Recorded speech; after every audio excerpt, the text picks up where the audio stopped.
Hi, this is Marlene with Miami Ghost Chronicles, and I want to welcome you to another episode of Stories of the Supernatural. Wherever you find us, whether it's a video or podcast on your favorite platform, please like and subscribe to us so that you can get notification of when a new show is released. You can also find us on major social media platforms. If you go to miamighostchronicles.com, you can find links to the videos or MP3 files, which you can download and enjoy without commercial interruptions. If you're into classic horror, ghost, and adventure stories, I narrate Nightshade Diary, and you can find links at nightshadediary.com. If scary stories are your bag, and listening to encounters with cryptids, ghosts, dogmen, and other weird creatures sends a shiver up your spine, then go to supernaturalstorytime.com for links to our weekly podcasts.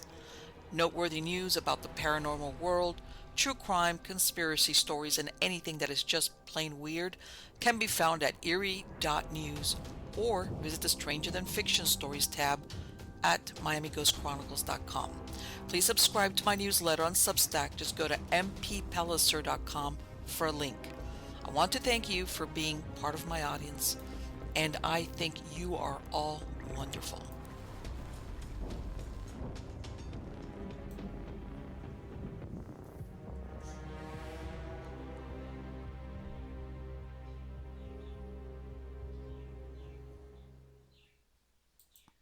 So, how's everybody doing? Good. I hope everything is good. This week it's a solo run again. Because, like I said, I try to find some of these interesting angles, especially, with whatever's going on, current events, paranormal, weird, whatever. And sometimes I can't find a guest that I can bring on to discuss this. Maybe there is, and I just don't know about them, but I can't find them. So my next best option is to do this. And I found something interesting. So, and maybe maybe it's obvious why I can't find any guests that'll come on and do it, even though I'm sure they're out there. But anyway, this has to do, a lot of people realize, like, maybe what, 150 years ago during Victorian times, they talked about grave robbing, and like Burke and Hare in the UK, even though it did happen in the United States, that were known for robbing graves, and it got to the point that they actually killed people so to produce the cadavers.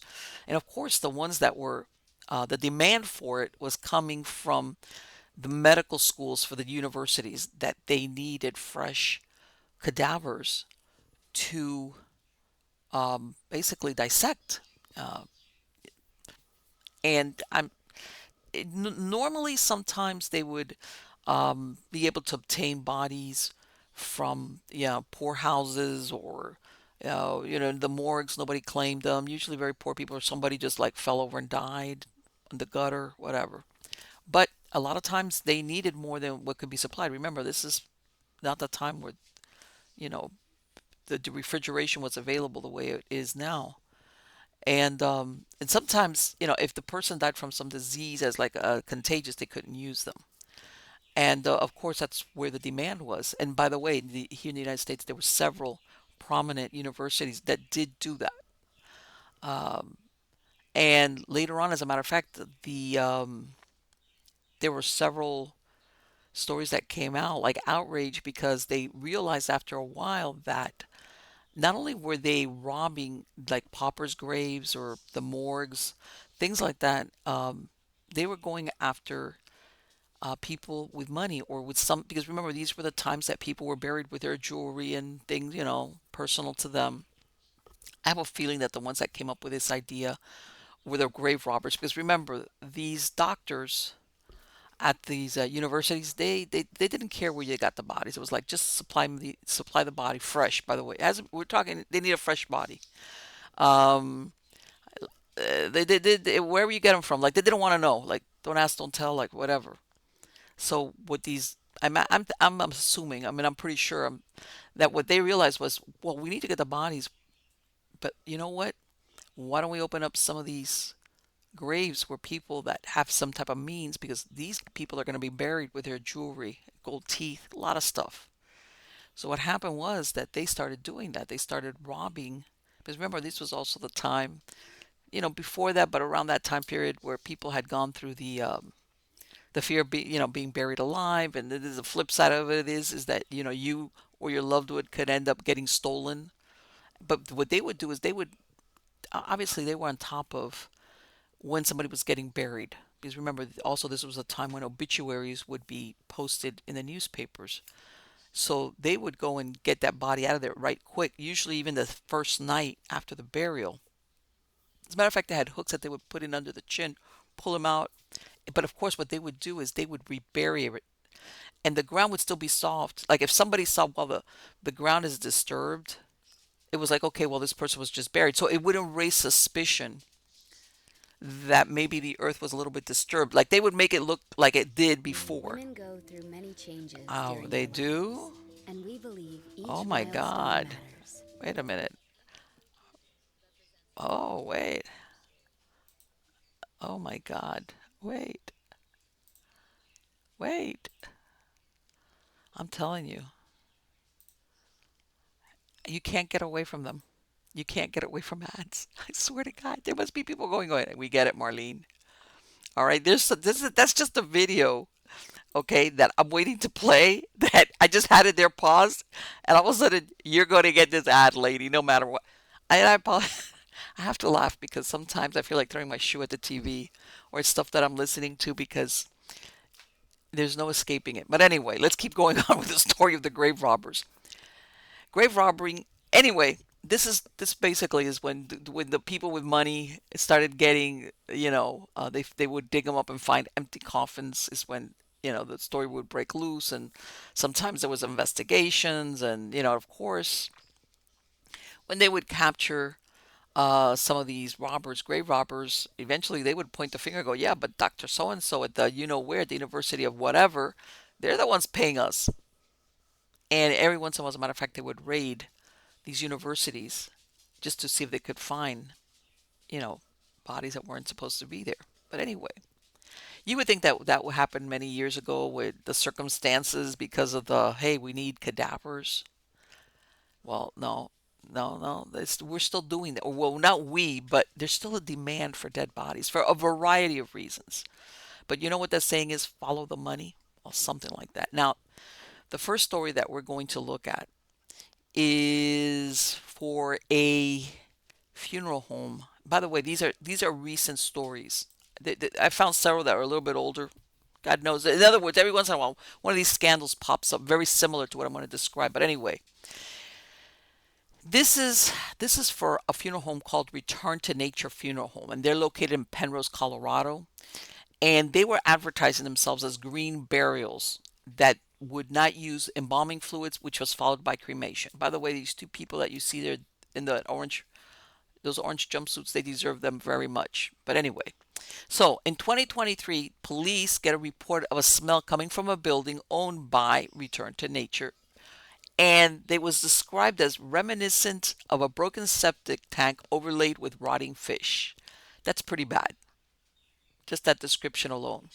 So anyway, what happens is one of the inspectors goes out there, and everything is locked up, and the windows are closed, but he's able to look through a chink and see what looks like bodies on gurneys. The smell is there. The smell is obvious. So he's able to obtain a search warrant, and they're able to go in there. So once these inspectors gain access to the building, they found a large bone grinder and a bag of Quikrete next to it.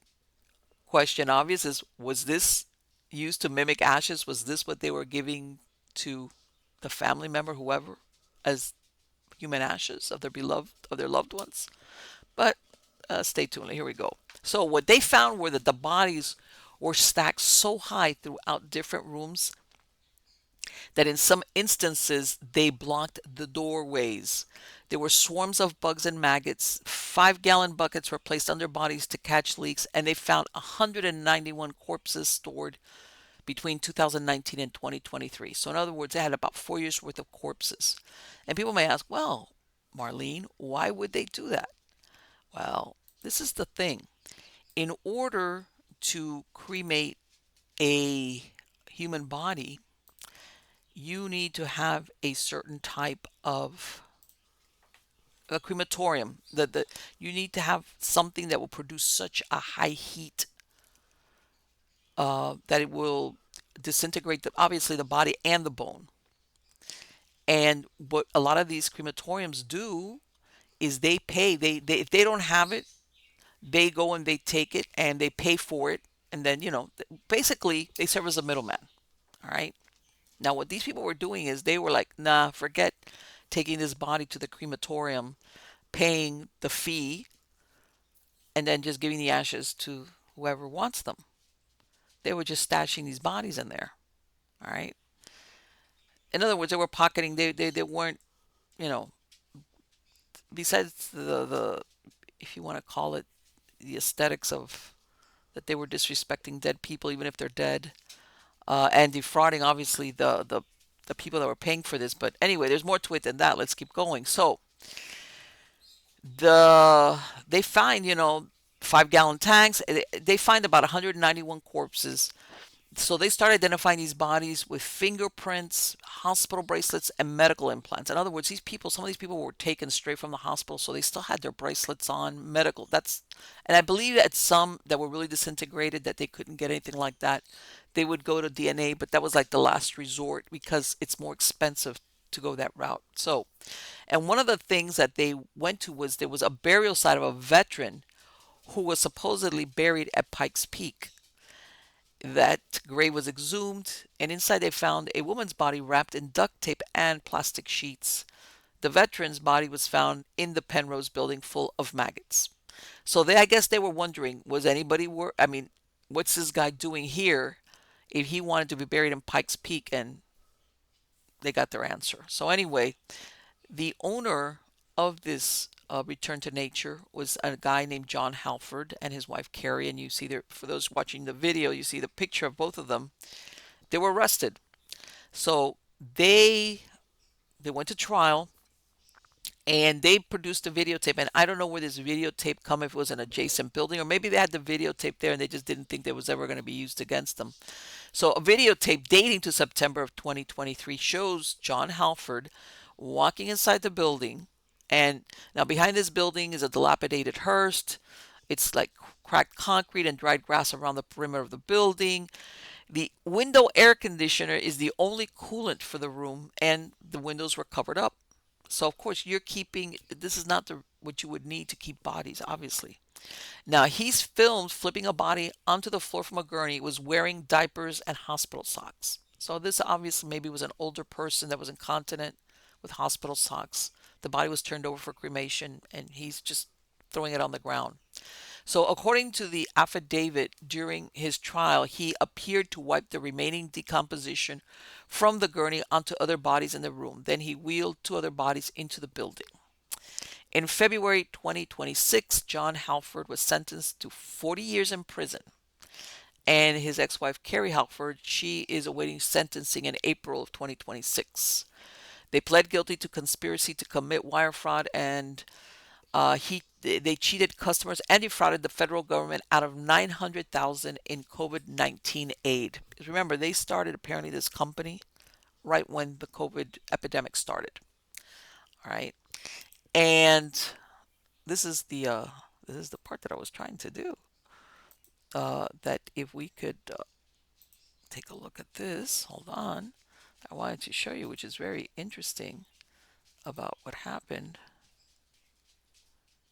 Let's see if we can get this going. Yay. All right, let's see.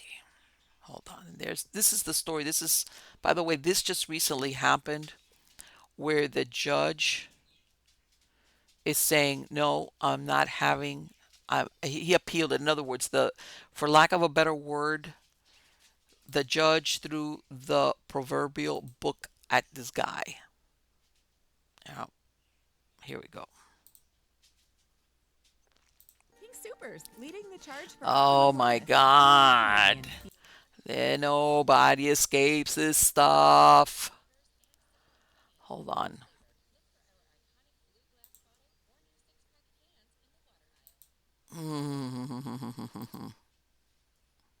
Here we go.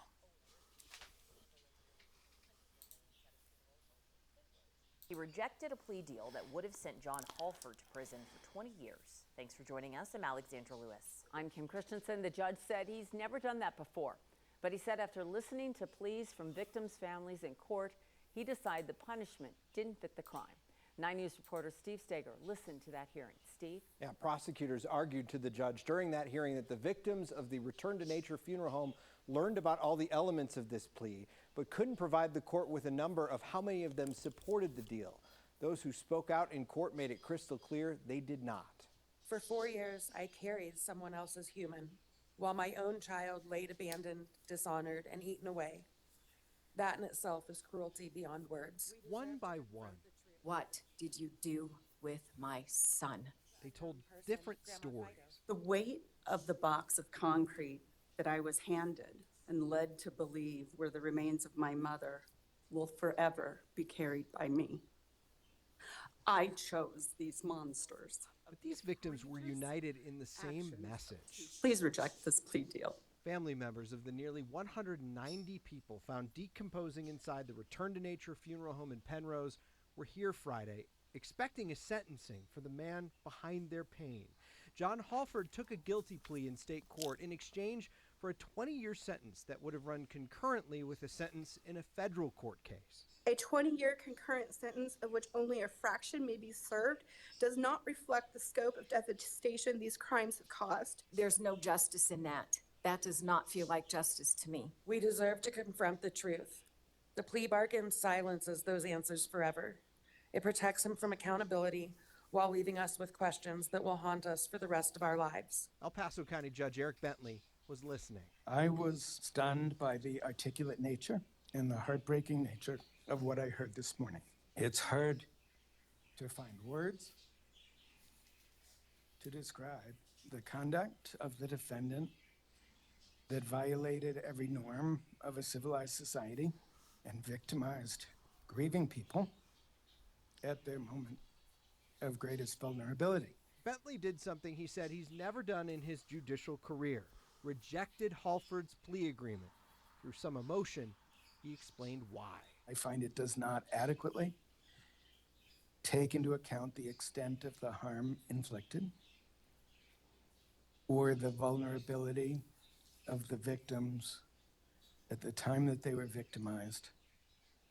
So what happens now? Both sides will be back in court in 2 weeks. Halford can decide whether or not he wants to withdraw his plea. If he does, everything starts from scratch, and this case could head to trial. Live in studio, Steve Steger, 9 News. Boy, that judge really heard them, and it's like the dignity part. I think he realized. Okay. So in other words, this judge was saying, no, you're not, I don't even want to hear it. Okay. I don't want to hear it. 191 corpses. This is, I guess, the other jobs that he got over 4 years. And I'm wondering if he ever, but again, there's the greed. There's a greed angle in this. Okay. Now, the part that we're going to look at now, this was in Penrose, Colorado, but you would think that was this over? No.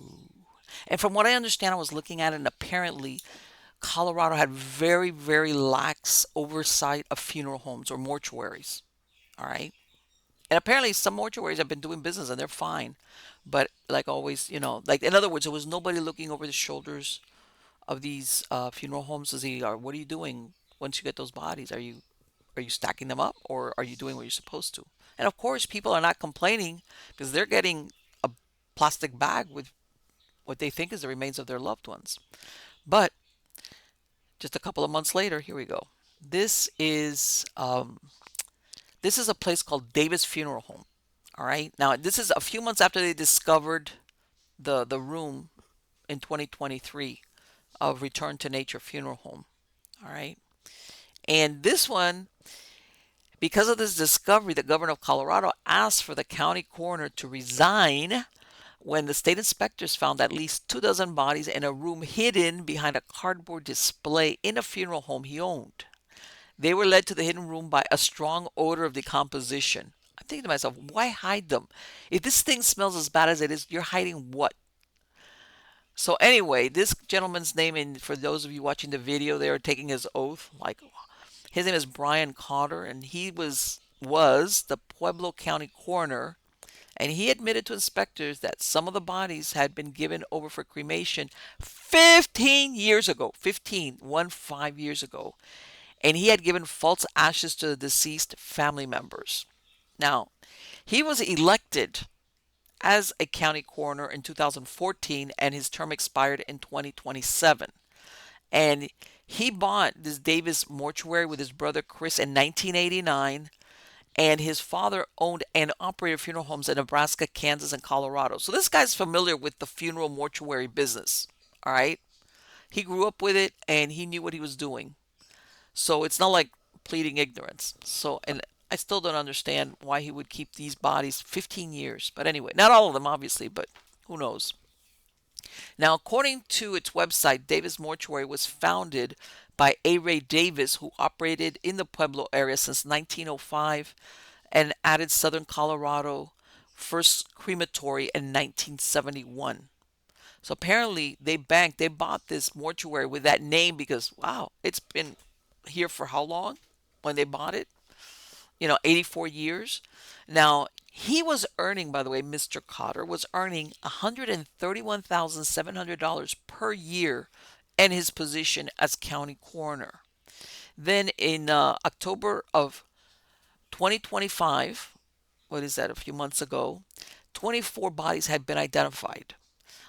They arrived there in the funeral home between 2010 and 2012. This is why we're talking that some of these bodies had been there 15 years.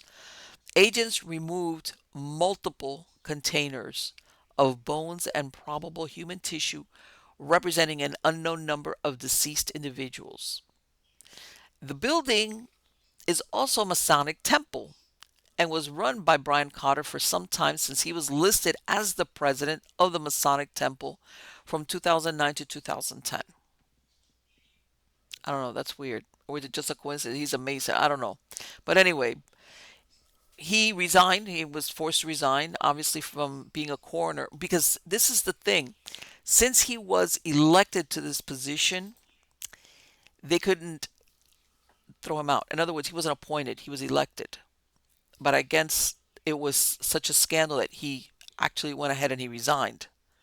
So then Davis Mortuary was suspended and prevented from operating.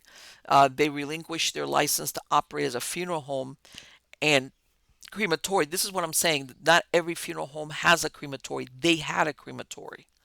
It was found the owners of Davis Mortuary also falsified death certificates. So as of March 2026, present day, the Cotters are still under investigation after the Colorado Bureau of Investigation found the bodies, but no one has been charged. Other individuals have sued the mortuary via small claims court, and for example, a plaintiff, Brian Cotter, was ordered to pay a woman $3,000 for cremation expenses and court fees. In other words, she went the route like, in case you never face a judge or you're ever charged with anything, at least I'm going to sue you in small claims court. And probably that was her court fees and the cost of cremation. And then you think to yourself, wait a minute. Again, remember, the one thing I couldn't find is like, why hadn't he disposed of these bodies? He has a crematorium or whatever. There's something here that doesn't add up. Like, why would an experienced person in this business, in this industry, not get rid of a body? Like, what is there? There's something there. Like, this is like, okay, there's something here that's just like, why? For 15 years? What? And it smells? Like, what's wrong with that picture? And I know that in this guy, I'm thinking necrophilia or it's something occult. I'm sorry, I'm going down that rabbit hole because nothing else is left. Nothing else is left. Obviously, money, well, maybe, but for that, it's like, I again, and they're not saying, of course, they're not gonna say they're not giving up what really. I'm sure that people are asking, hey, why did you do this? But as you could tell, they probably lawyered up and they're not saying anything about nothing So then, it's left to people to interpret it. Let me see if I can show you guys. Okay, let's see if we can get this going. Here we go. Let's see what's happening with this gentleman. I'm being nice about it, right? Here we go. Let's see. Okay, and it basically all they're saying here in this story, if it ever gets going, is that he was forced to pay the county coroner, has to pay for the woman's cremation expenses, which, considering that, what, for how many months it's been under investigation, nothing's happened, you know. Let me see if this will play. Come on. That you never know. Will they come through? At least she got her $3,000. All right.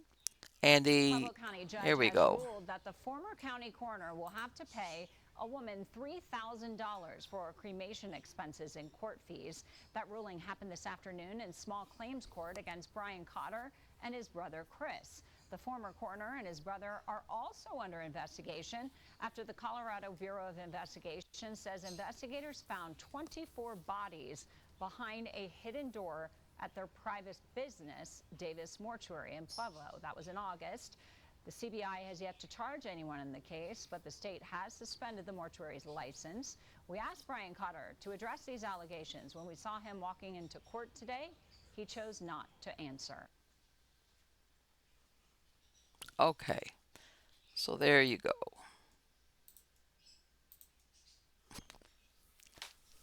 Okay, you see what I'm talking about? And it shows there. Nobody's been charged with it. And again, this is where I come back, you know. And I want to hear from you guys. Why are you keeping corpses 15 years old and then you're hiding them in a hidden room behind? From what I understand, there was some type of cardboard or like a hidden room. Why? Why would you do that? It leads you to believe, like, what were you up to? Again, I go into the direction of necrophilia, occult reasoning. I don't know. Like, because the back to nature, they just didn't want to pay to cremate these remains. In other words, that back to nature people, they would have bought the bodies, let's say a Davis funeral home that has an actual crematorium, paid them, and they would have pocketed the difference between what they charge the people and what it. But these people have a crematorium. They've been in the industry for years and years and years. As you could tell, this was a building. Why would they keep these specific corpses, which of course they don't say who it is or like the specifics, and hidden? Food for thought. But anyway, let's get on to the rest of this. But, just when you think, well, you know, I think this happened a couple of months ago. All right. And it's disturbing in the sense that, you see what I mean? Is it like, are we talking money? Are we talking mental illness or something? Okay, this is out of Stranger Than Fiction Stories, and this is in late 2025. Police get tipped off that someone's damaging mausoleums and crypts inside Mount Moriah Cemetery in Philadelphia, Pennsylvania. What they found was beyond what they originally suspected. By the way, this is a very old cemetery, for lack of a better word, that's been abandoned, even though there's some society that do some upkeep. But from what I understand, it's a very large, very old cemetery. So Mount Moriah opened in 1855 and covers nearly 200 acres with approximately 200,000 burials. In 2011, it was abandoned and Friends of Mount Moriah took over the restoration of the property, which has been neglected for many years. It is considered the largest abandoned burial ground in the United States. It is situated on the outskirts of Philadelphia and is the resting place of Civil War soldiers and former Philadelphia Mayor Samuel Miles, who was interred in 1805. He was an American Revolutionary War general and statesman. The founder of Brown University is also buried here, as well as Betsy Ross, the Philadelphia seamstress credited with sewing the first U.S. flag. In January 2026, police spied bones and skulls in the back seat of a Toyota RAV4 parked near the cemetery. By then, about 26 mausoleums and vaults had been broken into, so they had good reason to suspect they had found the culprit.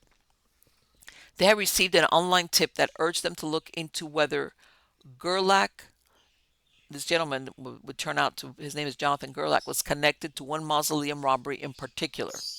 The car did indeed belong to Jonathan Christian Gerlach, age 34. He was arrested as he returned to the car with a crowbar and a burlap bag in which officers found the mummified remains of 2 small children, 3 skulls, and other bones. The investigation led to Gerlach's home and KO storage at 851 East Main Street, Ephrata Township, where he rented a unit.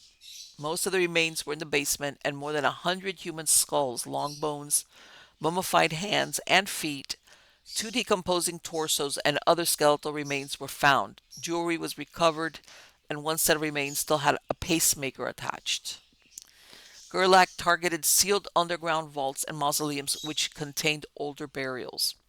One of Gerlach's neighbors, who was interviewed by a local station, recalled seeing numerous flies latched onto windows in the garage which had the blinds drawn. According to Delaware DA, quote, they were in various states. Some of them were hanging, as it were. Some of them were pieced together. Some were just skulls on a shelf, end quote. The remains have been cataloged and secured inside the coroner's office. Coroner Stephen Diamantoni said his offices will not attempt to identify the remains since they were mixed up so thoroughly. It's unknown where they were originally taken. It's unknown where they were originally taken from, and some of them are in advanced states of decay and are believed to be hundreds of years old. By the way, I'll explain to you why he would do that, because there's a market out there for that, believe it or not. It's alleged that Gerlach may have been selling the remains online and traveled as far away as Chicago to broker the sale of a human skull. There's evidence pointing to an Instagram account at Dead Shit Daddy, I'm telling you, where he posted images of skulls and bones with captions suggesting they were for sale. This is reminiscent of the case involving a manager from Harvard Medical School who was caught selling donated body parts. Several persons in the network of buying and selling the remains were convicted in 2025. Gerlach is facing 500 criminal charges related to abuse of a corpse and receiving stolen property, along with multiple counts of desecrating a public monument, desecrating a venerated object, desecrating a historic burial place, burglary, trespassing, and theft. He is jailed on a $1 million bond, which, by the way, as of today, he has not. He's still in jail. He hasn't posted that bond. A week after Gerlach's arrest, police were investigating his connection to the theft of 2 graves from Good Shepherd Memorial Cemetery in Luzerne County, where evidence was found near empty crypts. This cemetery, like Mount Moriah, is abandoned. A resident who does voluntary cleanup of the grounds found 2 coffins that had been damaged and emptied out. Close by, 2 empty energy drink cans and cigarette butts were found and are being tested for a DNA match to Gerlach. A local funeral director started to see missing plaques from some of the crypts, and one of the crypts had a line of bricks hammered out to see if a body was inside. There were 79 people originally buried at Good Shepherd, 32 remain, and now there are 30. So Gerlach was born in 1991 and grew up in the area. In his early 20s, he immersed himself in the local music scene. He held jobs as a forklift operator and a laser operator. After 2014, he stopped listing places of employment on his LinkedIn account. Strangely, his music encompassed opposing themes. His faith and thoughts of isolation and self-loathing. His Twitter posts reflect the same interest. A month before his 21st birthday, he wrote, "If I could describe myself with one phrase, it would be washed up, good for nothing, meaningless piece of expletive." This is from a 21-year-old, by the way. In 2012, he wrote, "The work Christ has done in my life over the past week blows my mind. I never thought I could hold this much compassion." A year later, his thoughts strayed to isolation. He wrote, "Maybe I should end every human relationship I have and live in isolation out in the woods. Maybe then my mind would quiet down and I'm back to the same emotional wreck I was." Woo. He performed locally under the name of Blind Bird as a solo acoustic set. He also played with other bands. In 2017, he released a 15-track album, Finding Grace in Ghosts, on social media. Jerry Polly, who is presently serving time in federal prison for trafficking stolen human remains, posted a video connecting Gerlach to his wife Sarah Polly. He posted the video days before reporting to prison in January 2026. In the video, he claimed Gerlach helped Sarah Polly sell property during the time he was under arrest. Sarah Polly described the exchange as via social media, where he helped her broker a sale of what she described as tribal artifacts from a collection she shared with Jeremy Polly. He brought the buyer to her home where several items were sold. The sale occurred in late 2022 or early 2023, and since then, she had not spoken to Gerlach again. On March 13, 2026, Friday the 13th, Gerlach did not appear in court as scheduled, and his lawyer asked for a 3-week continuance, which was granted. He is still in custody. So what do you think? Because I'm telling you, there is a... Look at this guy right here. That's Jeremy Polly right there, that picture right there, for those watching the video. Okay, there is people well, this guy Polly is... They got caught up because the guy managing when people like give their bodies over for science at Harvard. Well, once these bodies were used by the students, they would be turned over to mortuaries to cremate them. Like I said, what happens was the manager at the Harvard mortuary, or whoever received those bodies and would get rid of them, started selling them. And he did it with some mortuary owners or employees, and they were selling body parts because there's like this occult oddity interest in this. As weird as it sounds, very necrophilic. And this is the attraction sometimes with the children stuff, which I think is grotesque. These older, that you think, why is it, the older burials, older skeletons, body parts. There is a big, and I was surprised when I read about it myself, that there's such an industry out there for this. Like oh, I'm going to put a pelvis on my coffee table kind of thing. And you think, what? Apparently, whether it's a goth, weird, necrophilic, I don't know, devil worship, I don't know. Or maybe a combination, yeah. Or this fascination with death, or death cults, in which that could go in a different million directions. But there's a thriving black market business with this. Now, the problem, apparently, but see, you could do this legally. You can sell body parts if you obtain them legally. The problem for these people was that they were taking what they considered stolen. If somebody donated their body, you're not supposed to sell the body. But if you obtain them any other way, in other words, buying and selling them is not the problem. It's how you obtain them. And I don't know how you obtain body parts without stealing them, but that's, I guess I've never gone down that road. But there's like this whole subculture that I guess us normies don't think about. Or if we see it in a movie, we go, man, that's great. That's really interesting. Really? Well, but that's a movie. And it is. By the way, this guy Polly, after he gets arrested in 2023 and he's waiting, back and forth, and they're investigating, he starts up another business. I think he had a girlfriend when he separated from his wife, the one that, and he's like, he's in trouble for it, and he opens a business and he's running it, I guess, under another name. And he was advertising on Facebook. They have a Facebook page like, hey, look at my ribs. Look at these ribs that I got. It's like, buy one, get one. That kind of belief, that's the advertising they were doing. Right? And you can tell he's a queer one. I mean, he's a weird guy, just to look at him. But again, this man now is in other words, this is very serious. This guy, and then you look at this guy, Jonathan Gerlach. Okay. There's a flavor about him. I'm thinking, is this mental illness where he's quieting his thoughts? He goes from Christ is helping me till I'm nothing. And, in other words, that you could tell there's this dichotomy going on inside his head. But at the end of the day, honestly, I think that it was just I'm making money. I'm making money. You know, the music stuff is not doing what I wanted to do, and I need to make money. And I didn't realize, hey, and I'm just gonna go to this abandoned uh, cemetery on 200 acres in the middle of nowhere, and and I realized, man, if I can get this, and that, hey. And let me tell you something. Apparently, he's connected because he brought a buyer to Sarah Polly, and I have a feeling that she was like, "No, we're not going to do this.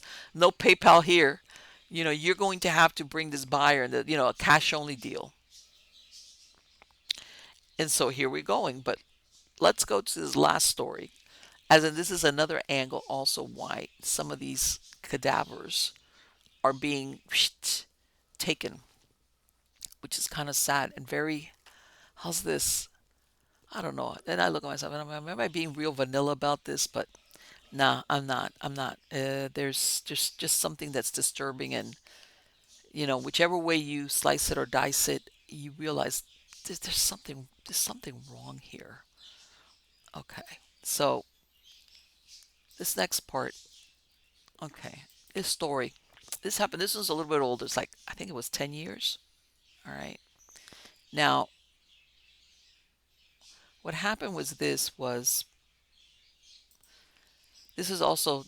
the article is on Stranger Than Fiction Stories. Okay, and it's titled "What Happened to Julie's Body." All right, Julie Mott's body disappeared in August of 2015. It was given to the Mission Park Funeral Home, and what happened to it is still a mystery.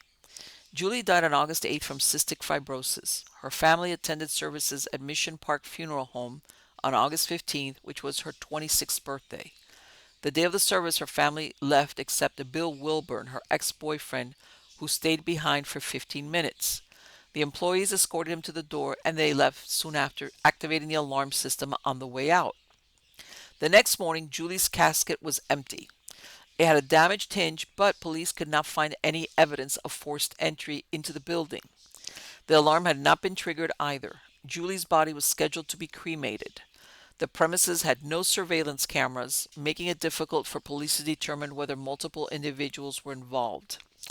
Suspicion fell immediately on Wilburn, who was said to have been obsessed with Julie, even though the relationship had ended 2 years before. They had dated for 6 years. A reward of $20,000 was offered, and despite an investigation by the San Antonio police, she has not been found. By the way, I wrote this article 2024, she still hasn't been found.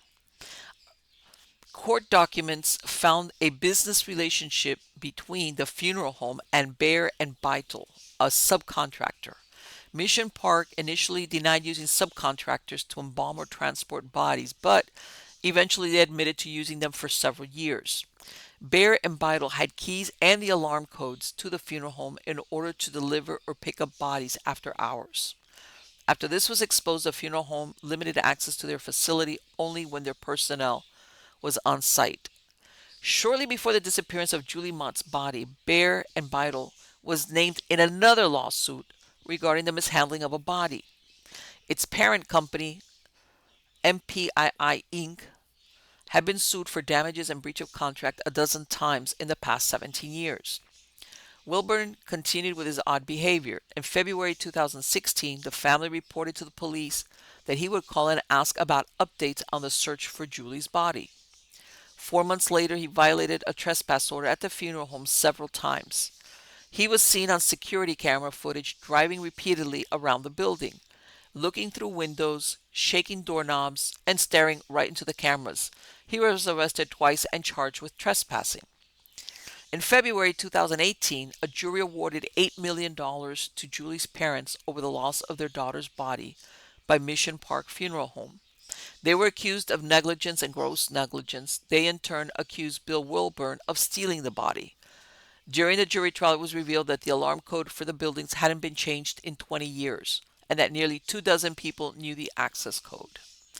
During court proceedings, a security expert testified that the security system could be easily manipulated by placing an object on the door's alarm plunger to simulate that the system was still engaged, which is why it appeared the alarm did not go off. During the civil trial against Bear and Beitel Mortuary Services, an attorney asked for Frederick Bear, the owner, about Nicholas Moreno, one of his employees. The Mott's family attorney brought up allegations of Satanism related to Moreno, his band Flesh Hoarder, and disturbing images posted on his Facebook profile that could be construed as demonic and satanic. Mr. Bear said Moreno had worked for the funeral home as a driver for 5 years. He was considered a good employee. He denied that Moreno had any contact with Julie Mott's body. He's testified he's into Satan. Alex Katzman, an attorney representing the Mott family, said in court, "Did you know that?" "No," said Frederick Bear. "I didn't know anything about Satan." Julie's body has never been recovered, even though her family offered a reward in order to identify who took her. This would not be the last time the Mission Park Funeral Home faced a snafu when it comes to bodies left in their care. In November 2020, Mary Lou Salinas and Catalina Cervantes died within days of each other. Both were sent to the funeral home who were to arrange their burial. On November 24th, during the funeral service, Cervantes' family told the director the body in the casket did not look good. They had not seen her for a month, and after she was embalmed, she was kept in storage for 2 weeks, which is why the family thought she looked different. 2 weeks later, Salinas' service was held. The family told the funeral staff the woman in the casket was a stranger. They were informed at that time that Mary Lou Salinas had been buried by mistake a few days before, but they should continue with the service since family and friends were already at the funeral home. Salinas was exhumed and identified by her family, which confirmed that the bodies had been swapped and buried under the wrong name. As morbid as it sounds, there is a monetary reason why Julie's body might have been stolen, and it's the greatest motivator of all: money. And this is what I had just spoken about. On June 14, 2023, Cedric Lodge, the morgue manager who worked at Harvard Medical School since 1995, was indicted. He is facing federal charges of selling heads, brain, skin, and other body parts. These were taken from cadavers donated to Harvard Medical School for research and education. Harvard fired him on May 6, 2023, and he's awaiting to go to trial, which, by the way, he did already go to trial and he was convicted. Part of the investigation included workers in different mortuaries who were selling bodies which were supposed to be cremated either after the medical school used them or if this was the final disposition by the family after death, as was the case with Julie. There are other persons who collect human body parts or bones to include in their macabre collection. One of them is Jeremy Pauley, who owns the Memento Mori Museum. Pauley, who was a purchaser in the criminal scheme, pled guilty to his charges and admitted to his role in a nationwide network of individuals who bought and sold human remains stolen from HMS, which is the Harvard mortuary thing, and an Arkansas mortuary. The press release also stated that 5 other individuals, including Lodge, are pending trial, which they've already gone to trial. Yeah. And he's serving time also, for those of you watching the video version of this. So let's see if we could take a look at this. This is something recent. This recent after, but they did a follow-up, San Antonio station, about what happened with Julie Mott. Not being able to mourn the loss of their daughter. On August 8, 2015, Julie Mott passed away at the age of 25 from complications of... Every year, thousands of people are seriously injured. I knew they were going to do that because they're... I'm telling you, they don't give nobody a break on this. Here we go. Let me see if they're going to come back. And I'm telling you, this thing with advertising, it makes you want to cry a lot. Because they want to make you watch it no matter what. August 15, 2015, the Mott family held a service for Julie Mott. Yes, but you're not showing me what I want to see. Let's see.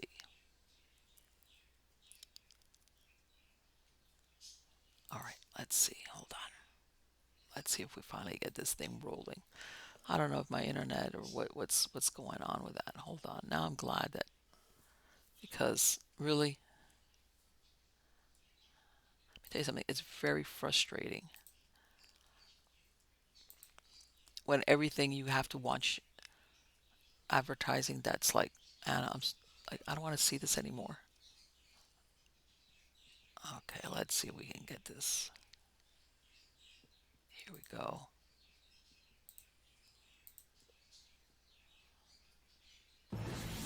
Here we go. Let's see. And welcome back. It is 11 minutes after 6 o'clock. This week's South Texas crime story doesn't have to do with a murder or a missing person, but it's one of San Antonio's most mysterious cases. We're talking about the body of Julie Mott being allegedly stolen from a local funeral home. It happened 4 years ago. Our Erica Hernandez now joins us in the studio with the story. So good morning, Erica. Good morning, guys. So this was a bizarre case that led to a family not being able to mourn the loss of their daughter. On August 8, 2015, Julie Mott passed away at the age of 25 from complications of cystic fibrosis. It was after her death when the unthinkable happened. Here's a look back at that case. On August 15, 2015, the Mott family held a service for Julie Mott. Investigators believe at some... I guess I don't know, my internet is misbehaving. Point after her services and before the funeral home closed, someone stole her remains. It was never clear how her body was carried out. Her family later pleaded for the return of her remains, and the owner of Mission Park Funeral Home offered a $20,000 reward for information that would lead to an arrest. More than a year goes by before Mission Park's owners provide SAPD investigators surveillance video of Mott's former boyfriend, Bill Wilburn, twice attempting to enter the funeral home despite previously being served a criminal trespass warrant. Wilburn was arrested and charged for 2 counts of criminal trespassing. He consistently denied stealing Julie's remains and was never charged with that crime. 4 years later, and Julie's remains are still missing. Now, Mott's family would go on to sue Mission Park Funeral Home, and on February 13, 2018, a jury awarded the Mott family with $8 million. We have more in-depth timeline on this case right now on ksat.com. David and Leslie. Okay, there you go. So, every year, thousands of people are seriously... What do you think?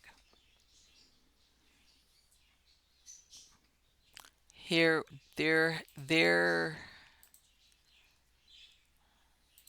which is kind of like what I told you as far as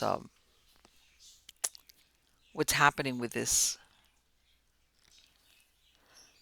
I don't think that it was her boyfriend because he kept coming back. If he would have stolen her, if he would have been the one to take her body originally after she was left there for cremation, he wouldn't have come back. He would have just gone off with the body wherever he was going and just left it at that. He would not have been coming back and asking her parents or getting arrested for trespassing. That guy might be a little wonky, but I don't think he was the one that took her. I think he really wants to find her. So the fact that he came coming back, I discount him. So who goes in there?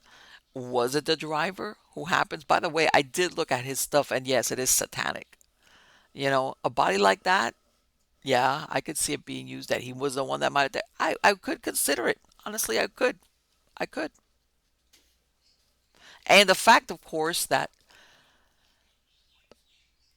the codes, the access codes were the same. Several people knew them. It wasn't 20 years. But see, this is the thing. If you tell me, you know what? Every once in a while, people have been stealing corpses from this funeral home. You'll say, well, who knows, whatever reason. Apparently, that's not the problem because the other problem they had was they swapped out and they buried, they swapped out. It sounded like 2 older women. And they swapped them and buried the wrong ones. That's different. We're not talking here. That was a mistake. It wasn't stealing.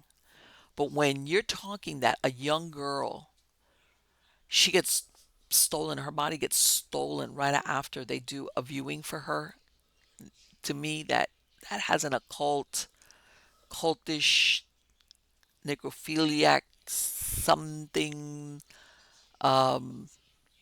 flavor to it. I don't buy it. There's something there, and let me tell you something. That driver, I would have looked at him harder. But again, and that's the thing. How can you accuse one particular person when you can say, well, hey, this is a code that hasn't been changed in 20 years. They know how to rig it so that the alarm doesn't go off. I mean, in other words, it was like, yeah, me and who else? Anybody around here could have come in here. So there you go. Now you know why it's so weird that most people don't think that this is happening out there. That that there's an actual market for bodies. For bodies. And you know what? Recently I read, which is that they were saying that stays at hospitals end up being like the third leading cause of deaths for humans. I believe it was like a car accident, something else, and then this. And part of the article was saying, don't leave your loved one, whoever you're with, alone in the hospitals. Be there, like be looking over the shoulder. Be a witness. Be there to make sure that they get the correct treatment. And I hate to say it, but it seems even after the different circumstances of where you're talking to their disposal. And I hate to say this, but a lot of times, because I think funerary costs have gotten very, people opt to go with sometimes the least expensive. And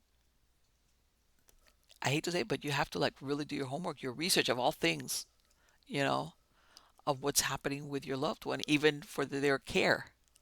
Because if not, you get something along those lines. And I know some people don't care. It's like, well, the person's dead, the person's dead. But you know what? If you're a grieving person, especially if this was a significant member of your family, a child, a parent, anybody, even a close friend, it hurts. It hurts because obviously the person's dead. Whatever they did to the body, but it's just the disrespect. I think that it causes a lot.